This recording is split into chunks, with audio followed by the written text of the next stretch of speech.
Okay, let's dive into this. When you hear the name Jimi Hendrix, what immediately pops into your head? For most of us, it's kind of this one-dimensional, overly simplified image, right? The ultimate tie-dyed guitar god of the 1960s. A walking, talking symbol of hippie utopianism and peace. But, as we're going to see in this explainer, the historical data reveals a much more complicated, fascinating, and honestly contradictory artist. We are going to peel back those mythical layers, look straight at the source material, and figure out who the trailblazing innovator underneath really was. To start deconstructing that myth, I want you to think about a number, 200,000. If I asked you how many people Hendrix played for at the legendary 1969 Woodstock Festival, you'd probably guess, what, 500,000? I mean, that's the legend. But the reality? By the time Hendrix actually stepped foot on that stage, that massive crowd of 500,000 had dwindled down to fewer than 200,000 people. Section 1, the Woodstock myth, a chaotic performance.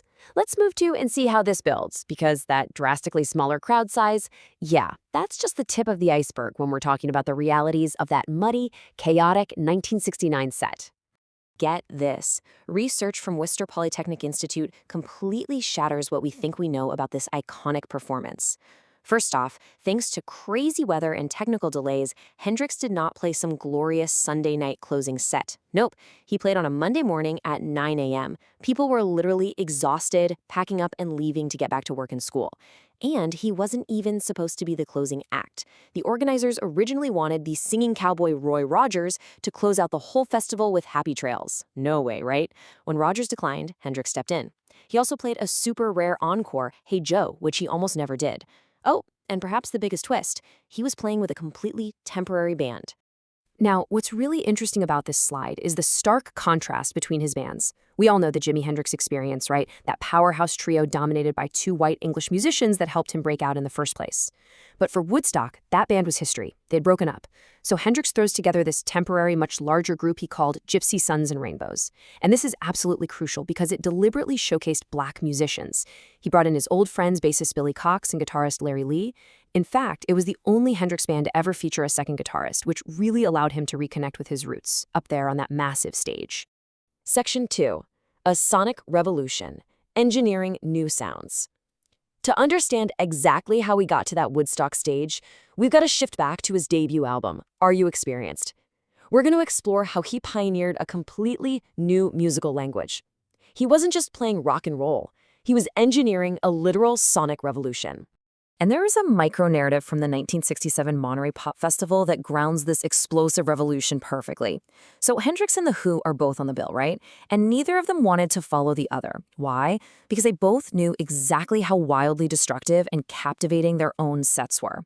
So what happens? A coin was tossed. The Who ends up going first, and they absolutely smash all their gear to pieces.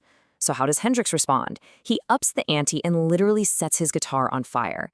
But here's the thing, that theatricality wasn't just some gimmick to hide behind, it was a physical extension of an aural overload that audiences had simply never heard before. This definitely wasn't your standard Chuck Berry riffing. Let's look at the actual music theory behind this incredible, unprecedented noise. Hendrix utilized what is now famously known as the Hendrix chord.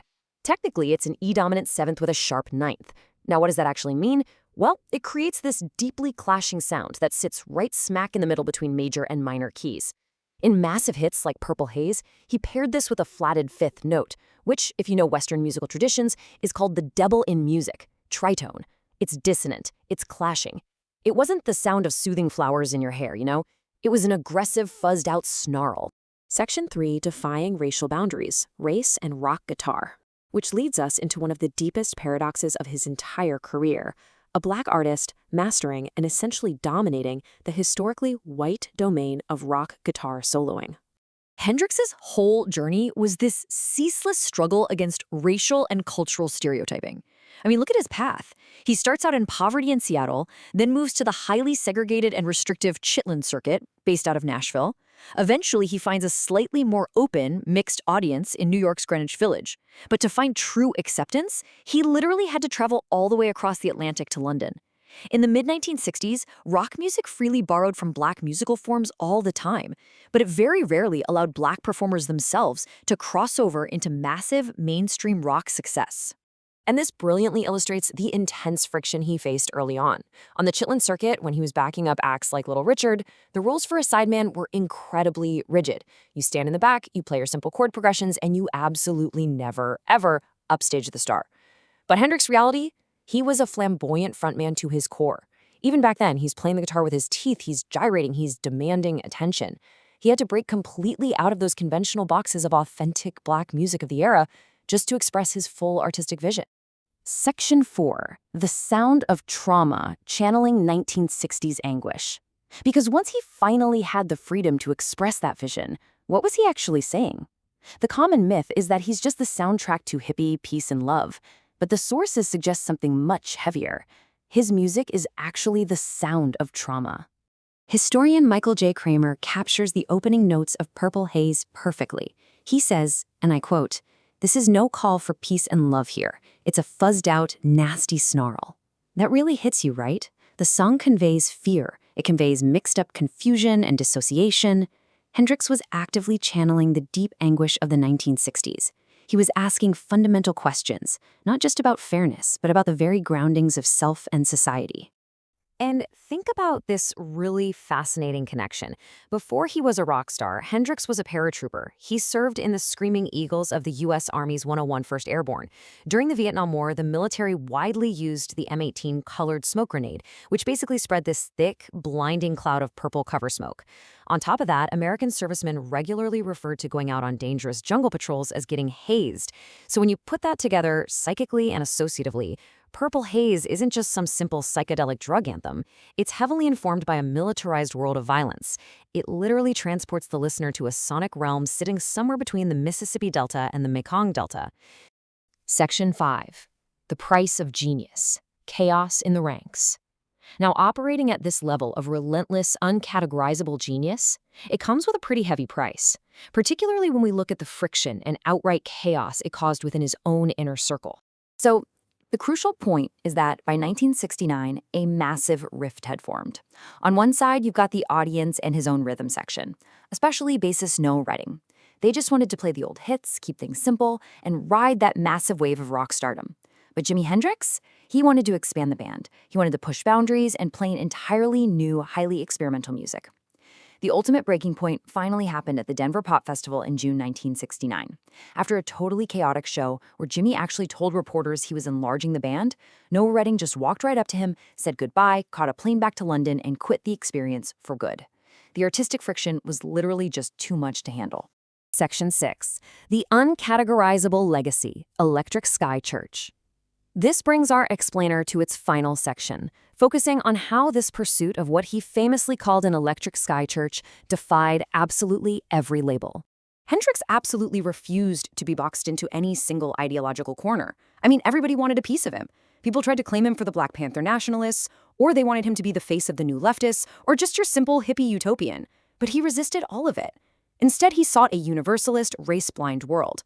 Rather than delivering some simple message of political emancipation, he chose to finger the jagged edges of freedom and distortion. He used his music as a resource to help people figure out what it was they were even fighting for in the first place. So why does this matter to us today? Well, because this complex history is actively shaping modern education. Through a brilliant program called Teach Rock, educators and curriculum designers like John Anthony, who's a Slippery Rock University alum, are actually developing Hendrix-inspired curriculums. They use Hendrix's wild journey from an R&B sideman to a revolutionary innovator to teach students across all 50 states about trailblazing innovation, cultural impact, and the ever-changing nature of creative identity. They are taking his uncategorizable legacy and using it as a direct tool to bridge music history right into the modern classroom. How cool is that? We wrap up this explainer today with a profound, lingering question posed by our source material. Can you squeeze liberation from an electric guitar string? Jimi Hendrix didn't just give us heavy riffs. He gave us a mirror reflecting the trauma, the racial contradictions, and the limitless potential of the 1960s. He forces us to ask what true authenticity and freedom really mean, especially when the world is desperately trying to put you in a neat little box. So as you reflect on his legacy today, ask yourself, when the noise of the world gets too loud, how do you find your own electric sky church?